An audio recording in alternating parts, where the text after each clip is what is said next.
there's a very common test, the organic matter test, that's been around with us for quite some time. And when we look at organic matter, we kind of say that that is the house for soil microbes.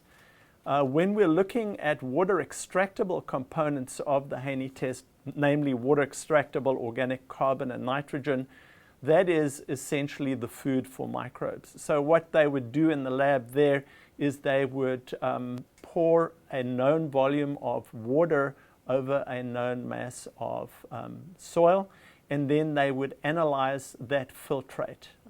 The two things that come out of that are water extractable organic carbon, which is really energy. Christine Nichols says that carbon is the energy currency of the soil. So that's part of the energy component. And we also get the water extractable organic nitrogen from that. Now, water extractable organic nitrogen cannot be directly measured. So what they do is they measure the total nitrogen, and then they subtract the nitrate nitrogen and ammonium nitrogen from that to get your water extractable organic nitrogen. In terms of numbers, a good number really for the water extractable organic carbon would be between 100 and 300 parts per million.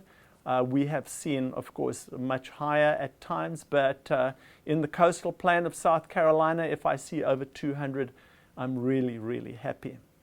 We don't necessarily try and dictate how much water extractable organic nitrogen you have, but we like to see the ratio between organic and inorganic nitrogen to be somewhere in the 40 to 60% range, or inorganic to organic. So you add the amount of nitrate and ammonium up and divide it by the amount of organic nitrogen, and that should be in the 40 to 60% range.